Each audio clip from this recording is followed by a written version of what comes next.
able to offer new, innovative, and unique programming. But we need your help. See all the ways you can support KSJE by going to our website at ksje.com/support. This is 90.9 FM, KSJE, Farmington, New Mexico. This program is supported by San Juan Health Partners Urology, providing a wide range of personalized services for the whole family, including children. Our caring professionals are dedicated to helping meet your urology health needs with skill, experience, and service you need. For a complete listing of our services and to learn more, visit sanjuanhealthpartners.com or call 505-609-6300. San Juan Health Partners Urology, a division of San Juan Regional Medical Center.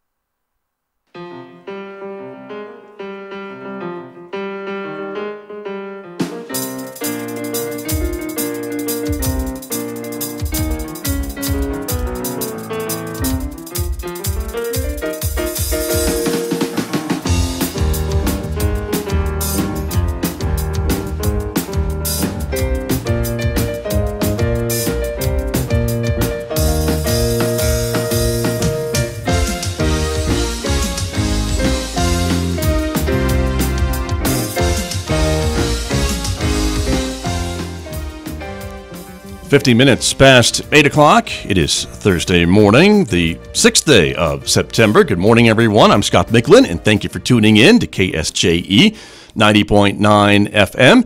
And welcome to our viewers who are watching live this morning on the KSJE Facebook page and our YouTube channel. Welcome aboard, everybody. Coming up in just a moment, my conversation with archaeologist Paul Reed, who works with Archaeology Southwest and Salmon Ruins. He'll be joining us via Skype this morning on camera as well. But first, a couple of reminders for you. Coming up later on this hour, we'll talk about the economy with my guest from Citizens Trust and Investment Corporation. Jason Kelko will be here.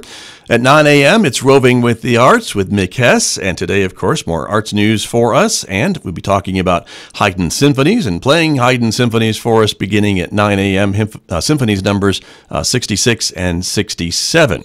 And our next locally produced program, our local movie review program, Thursdays at noon here on KSJE, a review too far. And today, our reviewers are talking about the new film Operation Finale. That you will hear about today at noon on KSJE. Lots of reasons to listen all day long, of course, at 90.9 FM or online at ksje.com. We also want to remind you, too, that you can check out our regional events calendar online at ksje.com. Lots of great things that are coming up, and including the family game night here at San Juan College. That's happening next Friday, so we hope you will check that out. Add that to your calendar as well. But let me turn to my guest who's with us this morning, standing by via Skype. So again, we are testing the limits of our technology here this morning, and Paul Reed is joining us. And Paul, I think you can hear me. Hopefully I can hear you. Good morning. Good morning, Scott. Yeah, you sound great. Good. And you sound great and look great. I see all your books, and you look like a well-read archaeologist. That's what we want. So thanks for joining us this morning. You had sent me a couple of articles about the long history between humans and dogs, which I thought was just fascinating, and it is something I think that we've seen evidence of here in this area as well, correct? Right. We've talked a lot on the show about how the DNA work has really revolutionized our study of how to learn more. So they're saying now that domestic dogs have probably been on the planet between about 18,000 and something like 25,000 years ago. So yeah, this is a really long history, and this really goes way back, millennia before humans domesticated any other species, either plants or animals. So yeah, I think it's safe to say that dogs probably are humans' best friends, and we have the evidence. Right. Well, evidently, exactly, and it goes back years and years and years, as you have said. And so, let's talk a little bit about the articles that you sent me, and we can show our viewers a little bit about what we're talking about as well. But one talks about the species of dogs that seem to have originated here in North America. That was one article that you'd sent me. Right. Yeah, there's been, of course, with any scientific debate, quite a bit of back and forth as to whether the dogs that we see in ancient American contexts, and I'm talking, anywhere from 3,000 to much more recently, 500 years ago, where these dogs came from. And, people had felt that they had probably, one group of researchers, I should say, understood that they had migrated across, from Asia many thousands of years ago, and that these dogs probably genetically would show affinities to Asian dogs. But there was another school that said, no, the dogs are much more recent, et cetera, et cetera. So we've got a fairly recent study that shows that two distinct species of dogs, Chihuahua-like small dog, which, we see in our part of the world here in the Southwest and really across North America, and then a dog that they've called the Carolina dog, which is sort of a, they describe it as a dingo-like. I mean, it's sort of in that medium class, 40-pound dog-ish. Those also seem to have deep roots in America. So, again, we have sort of the fossil record archaeology on the ground intersecting with the DNA evidence, and, just real interesting results from that. Very much so. And again, when we learn about these things, I mean, what does that contribute, I guess, to our overall encyclopedia of knowledge about our human and animal history? Right. It really contributes a great deal. And in this case, scientists don't always abandon their arguments or the first line of contradictory evidence, but if they're doing their jobs right, they're going to dig into this a little more deeply and see, what assumptions they may have had on one study or another that didn't work out.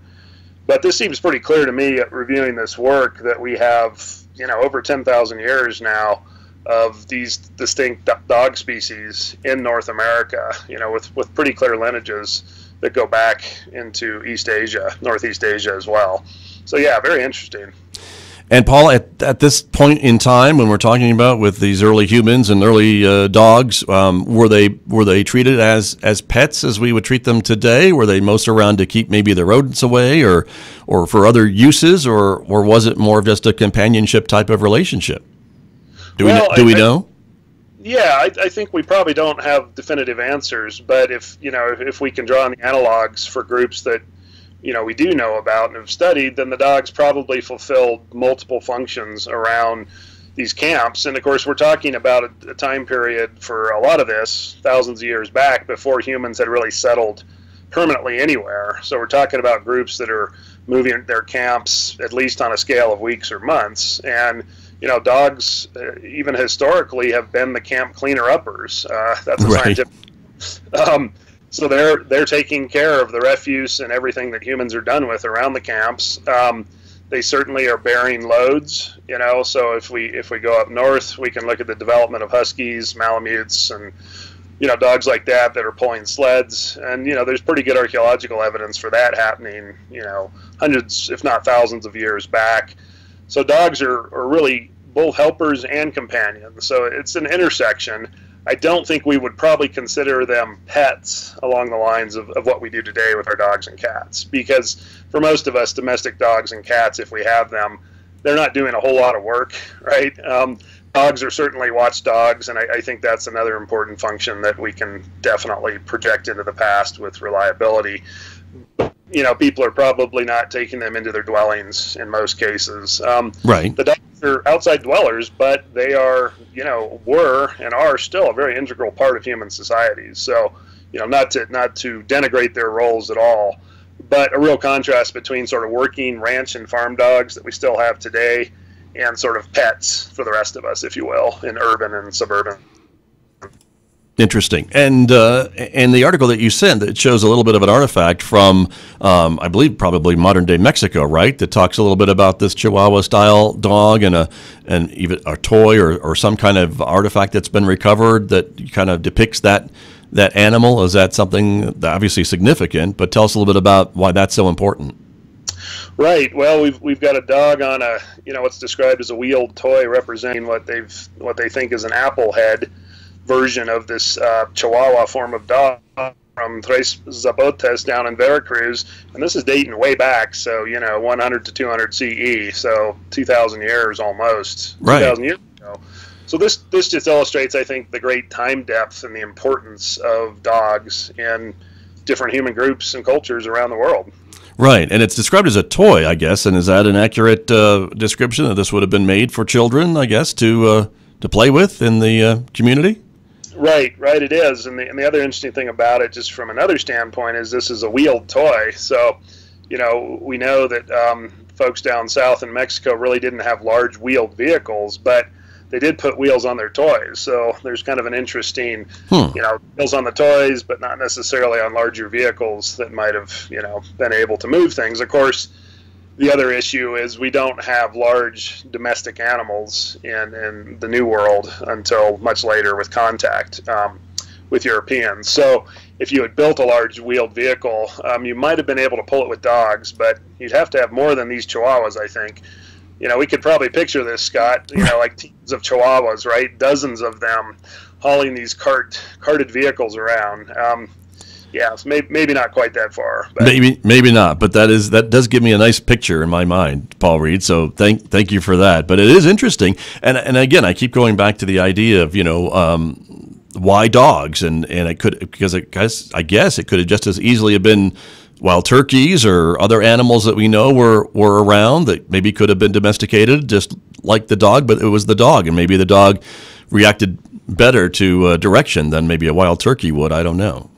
Well, right. The turkeys were domesticated as recently as just 100 years or so after the beginning of the Common Era, and mostly turkey, at least in the case of turkeys, we think for their feathers, and ultimately became, at least in our neck of the woods in the northern Southwest, a very important food source after about 1150, 1200.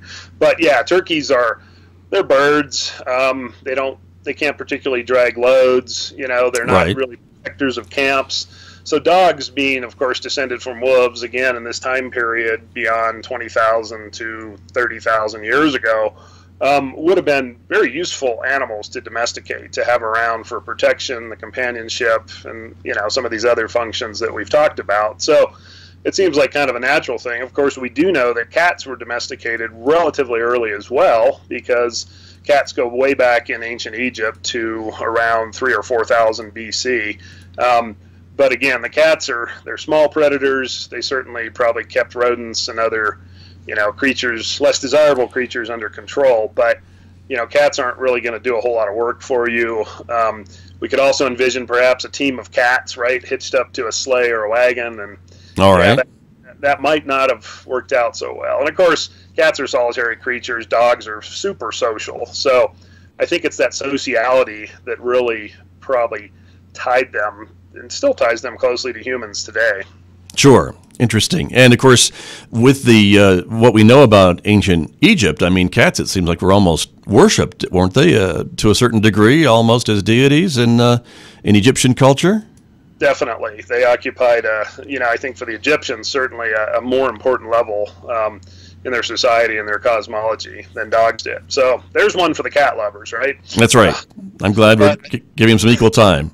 That's right. But I don't think you can really... I don't think the cats come out on the good end of the scale if we look at, sort of basic human companionship and function. So I think the dogs are still on top. Right. Well, and looking for an animal that can help kind of share the burden and things like that, and help around the campsite or the inhabited site makes a lot of sense that the dogs would win out over cats. Sorry, cats.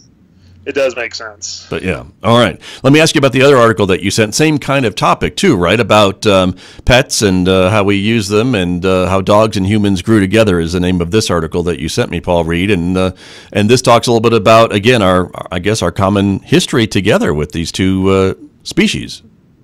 Right, and that's what's particularly interesting about this. So sort of aside from what we see in the fossil record and what we know now from, a whole series of DNA studies, we just have this close association of humans and dogs that's well documented historically through really every group, every society, every culture on the planet.